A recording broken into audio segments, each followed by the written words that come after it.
For days before my dad's 60th birthday party, I got a notification. $8,500 had been charged from my account for catering and venue.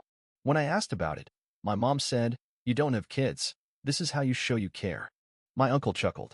I took a breath and said, "Then I hope he likes empty plates." Turns out, I paid for everything. So I called off the arrangements. And when guests arrived to a closed venue, my mom texted me, "Why would you do this?" I just sent a screenshot. For days before my dad's 60th birthday party, I got a notification on my phone.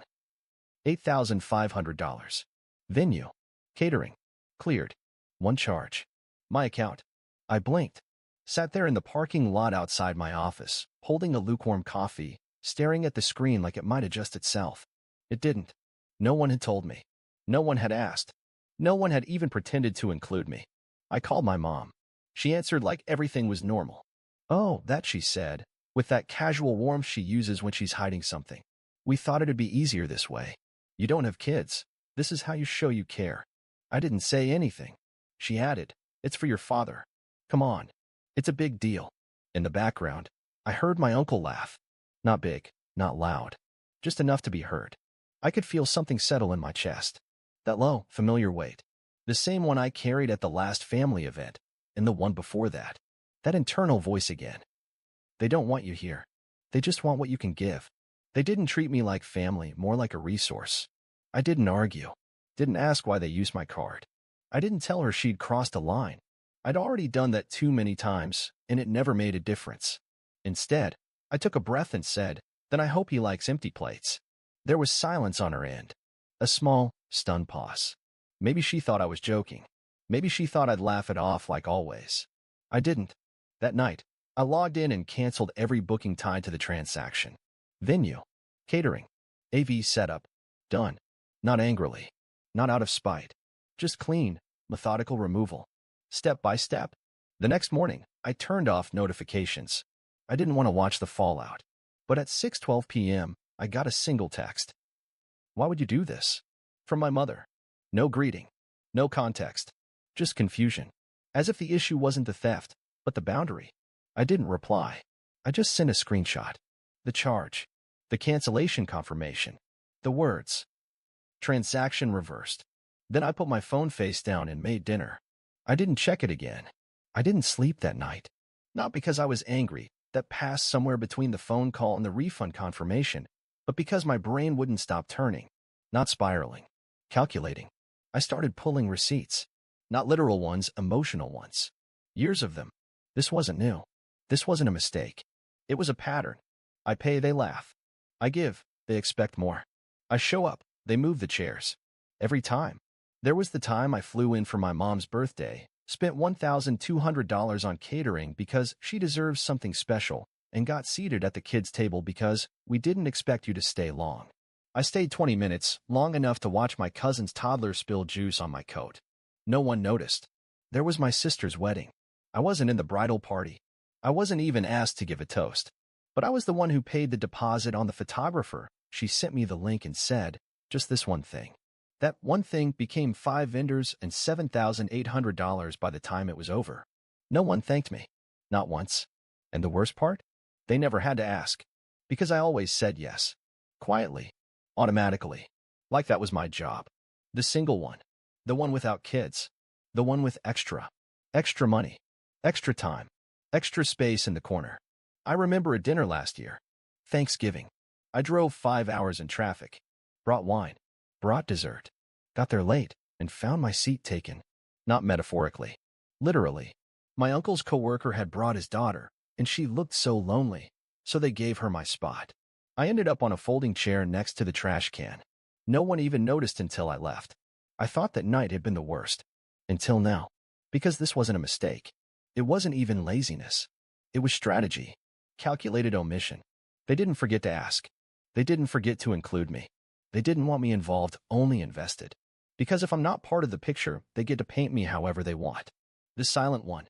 The awkward one. The one who just shows up, pays up, and vanishes. Not a son. Not a brother. A source. And the more I thought about it, the clearer it got. This party, the $8,500 they took, wasn't an exception. It was the clearest version of the rule. I started listing it out. just for myself. On paper, mom's 58th. I paid for the venue. Wasn't in a single photo. Brother's baby shower. I covered the decorations. Didn't get invited. Sister's engagement party. Paid for the cake. Found out from Instagram.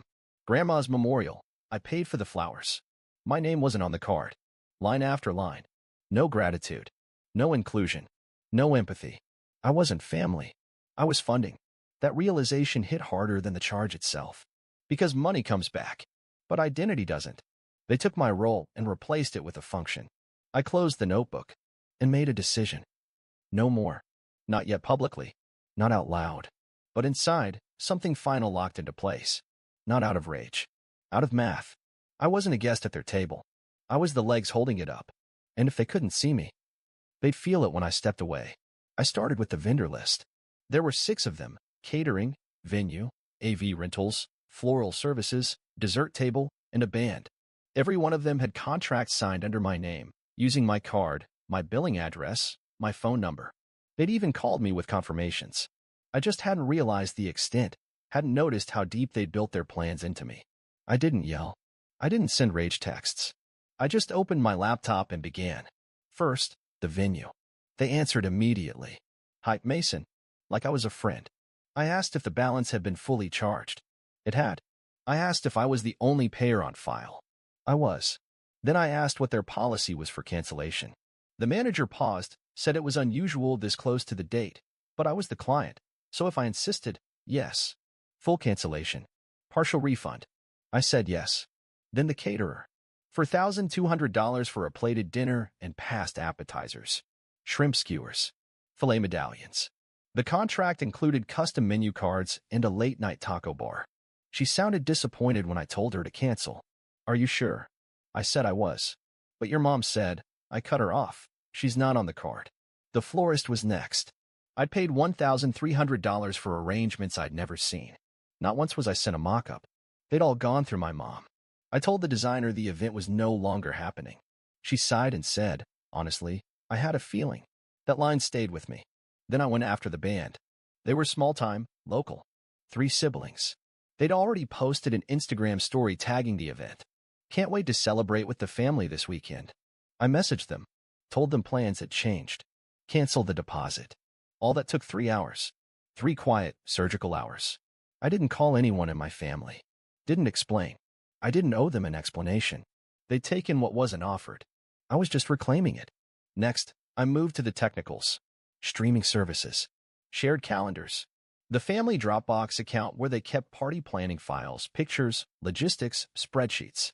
I deleted my access and disabled their uploads. Then I changed the passwords on every platform I controlled. None of it petty. Just thorough. I opened my banking app and flagged the original $8,500 charge. Not fraudulent, authorized, but disputed. I asked to reverse it under grounds of unauthorized use by family without consent. The rep said she understood. You'd be surprised how often this happens, she said. I wasn't. By 6 p.m., I had emails from all vendors confirming the cancellations. I archived everything, filed every receipt, organized them into labeled folders by vendor. I didn't need to prove anything, but I wanted to be ready. At 6:42 p.m., I got the first text from my mom. What is going on? Then, you canceled everything? Then, people are showing up and there's nothing here. Then, why would you do this? I didn't reply. Not right away. Instead, I screenshotted each message. Then I scrolled up to the charge confirmation from 4 days ago. $8,500. Posted. Cleared. Under my name. I took a screenshot of that, too.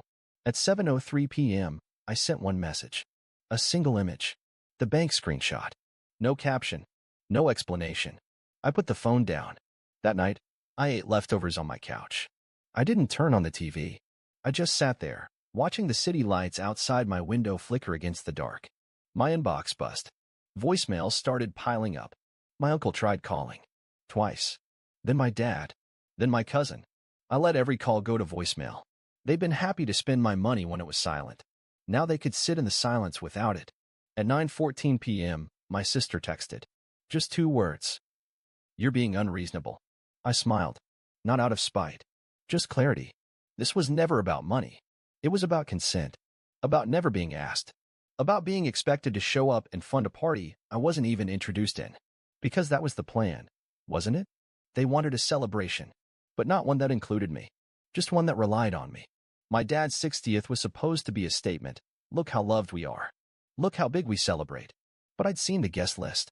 Seen the names circled, and mine scribbled in the margins. There was a table for family. And then me, tucked into overflow. They wanted the cake, the champagne, the music. They just didn't want me sitting next to it. So I made sure they could still have all of that, just without the funding. I heard later that people showed up to a locked venue, that my uncle stood outside trying to redirect guests to a nearby diner, that my mom cried in the car, screaming into the phone at vendors who didn't answer, that my dad didn't say a word, just sat behind the wheel, stunned. No one offered to cover the costs. No one had even known it was on my card. And that was the point. They never saw me as part of the celebration. Only the infrastructure. I didn't scream. Didn't demand an apology. I didn't even post about it. All I did was remove myself. And they noticed. Not because I made noise, but because the music stopped. They didn't call the next morning. That would have required coherence. They weren't ready for coherence. Instead, the first message came in at 3:27 a.m. from my mother. People were humiliated last night. How could you do this to your father? No punctuation. Just rage wrapped in injury. By 6 a.m., I had 7 more. We had friends there. This was supposed to be a family moment. You embarrassed us. You could have talked to us like an adult. This is not how families behave. You've always had issues. You need help. I didn't respond. Not out of avoidance. Out of principle. Because I'd seen this cycle before. Step 1. Violate. Step 2. Gaslight. Step 3. Blame the reaction. Step 4. Rewrite the narrative. At 8:42 a.m., my dad broke his silence. I can't believe you would sabotage your own family's reputation. For what? A little attention? No mention of the money. No acknowledgement that it was my card, my account, my name. Just the usual script. How dare I disrupt the image? Then my uncle chimed in. He called me directly. I let it ring. He left a voicemail. You humiliated us in front of everyone. You couldn't just be normal for once? You always have to make everything about you. I played that one twice. Not because it hurt, but because it was fascinating how deeply they believed it. By noon, the group thread exploded. Not just them, cousins, distant aunts, even my dad's old business partner somehow found a way into the storm. They threw everything at me. He overreacted. Selfishness. He's gone mental. What happened to Mason? He used to be the good one. The word good stung, because I knew exactly what it meant. Good meant silent. Good meant generous without boundaries. Good meant useful, but never central. Never seen. Never loved for who I was. Only for what I provided. By 3 p.m., my phone was full. Messages. Missed calls. A few voicemails that began with shaky voices and ended with curses. One said, "We never knew how much this affected you. We just didn't want to say it." And there it was. The mask off. They weren't trying to repair. They weren't trying to understand. They were trying to win the story. Because if I was unstable, then they didn't have to examine the structure. If I was dramatic, then they didn't have to look at the theft. If I was selfish, then they could keep pretending they were the victims. At 5:30 p.m., my sister texted. I hope it was worth it.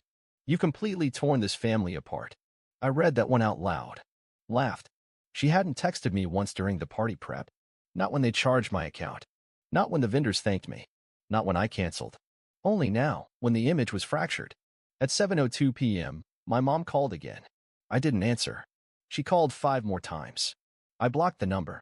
Then she switched tactics. Email. Subject line. Let's fix this. The body. We were all under a lot of pressure. It's your father's 60th. We were just trying to make it perfect. You could have just talked to us. This is cruel. You've always been sensitive. We didn't think you'd blow it up like this. You've made things very difficult. Please come home. It wasn't an apology. It was a performance. A guilt trip with a bow. At 10:43 p.m., I finally replied. No. Just that. Because anything more would invite debate. And I wasn't interested in explaining my right to say no. That night, they tried one last move. My mom left a voicemail. Crying. Stuttering. Half praying. We didn't mean it. We didn't mean to hurt you. We were just tired. Your father is devastated. Everyone's talking. I told them you're just going through something. I told them it's not who you are. You're not like this. You'll come around. I listened to it once. then saved it. For my records. For the archive. Because the message was clear. They still believed this was temporary. That I'd fold. That I'd revert to good. But I wasn't folding. I wasn't returning. And they weren't losing a son. They were losing an infrastructure. And it terrified them. I never meant to go public. I truly didn't. After reversing the $8,500 charge that had been pulled from my account without permission, after my mother texted that I had embarrassed the family, after my uncle branded me unstable, I still planned to let it die in silence. I thought I could hold the line privately, boundaries, canceled plans, block numbers, move on. But then they started calling my job. First, it was a quiet reach out to my manager. Just a question, is he okay? Should we be worried? The voice sounded rehearsed, professional, concerned with a layer of threat. Then came the emails to some of my longest-standing clients. One of your vendors is under personal stress, they wrote. Might want to double-check their ability to deliver. Subtle pressure masked as concern. I realized in that moment they were trying to distance themselves instead of listening. Not repair. Not reconcile. Erase. So I opened the folder I had created after canceling everything. Boundaries_June 2025. A storage vault of triggers and proof. Carefully archived. Screenshot of the $8,500 charge, the one that appeared out of nowhere 4 days before my father's 60th. Confirmation emails from every vendor, detailing cancellations and full reversals. All text messages from my mother, uncle, dad, accusations, manipulations, guilt, shame. Voicemails where they manipulated sympathy. One from dad, you're destroying our reputation. You're tearing this family apart. Email thread from my mom. Let's fix this. We're all under pressure. It wasn't personal. 100-sentence summary I never planned to share. Ever. I didn't write a manifesto. I didn't call them out by name. No profanity. No theatrical pleas. I distilled it all into a post. For days before my dad's 60th birthday, $8,500 was charged to my account without my permission. I reversed the payment, canceled the venue, the catering, the band. I became the villain for ruining the family. But this is what human boundaries look like in action. Not noise. Clarity. Then I attached blurred screenshots, the charge, the reversal, the texts, the blame, the shame. I hit publish at 8:12 a.m. Within 20 minutes I saw signs. My LinkedIn notifications blew up. Shares. Comments. I recognize this. Thank you for doing this, from one silent ATM to another. A former classmate reached out. I'm quietly proud. A vendor from the canceled party DM'd. If they need proof, they have mine. By noon, hundreds of shares. 2,000 by end of day.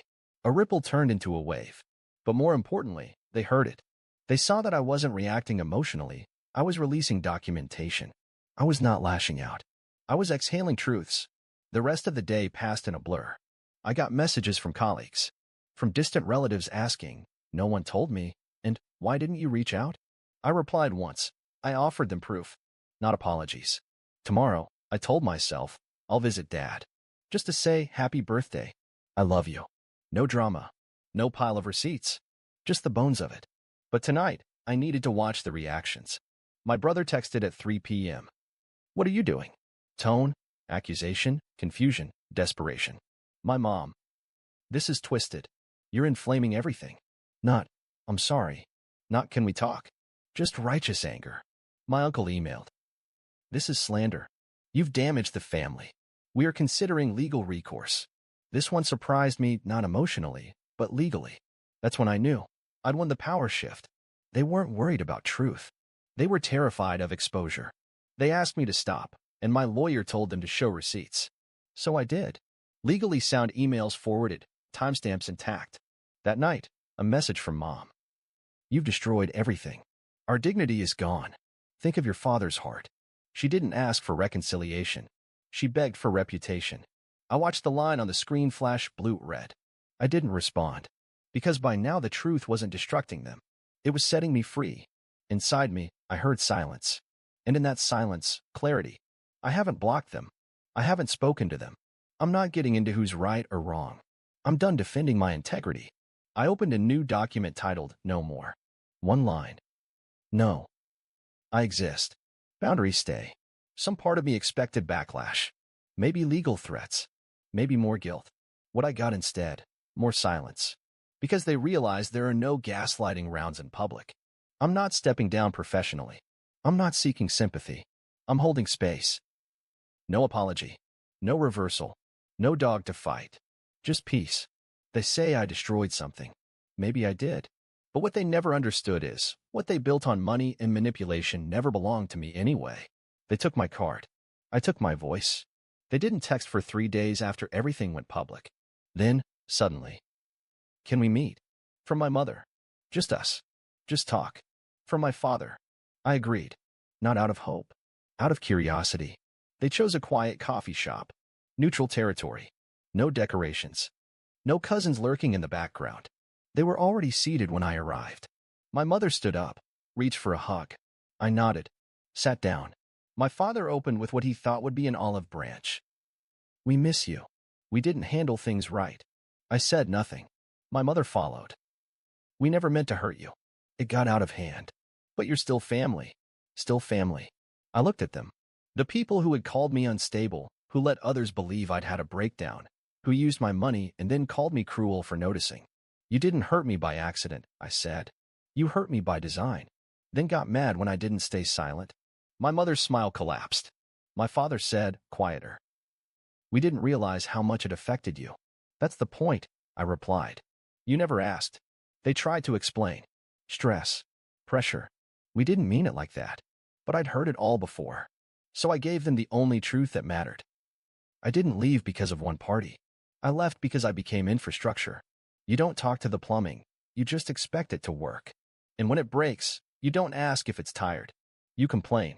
My mother's eyes filled, but I didn't flinch. I'm not angry anymore, I added. I'm done being angry. I'm just done. I stood up, paid for my coffee. Only mine. At the door, I turned back once. You didn't lose your son. You lost access to him. Then I left. And they didn't follow. And that silence, finally, was mine.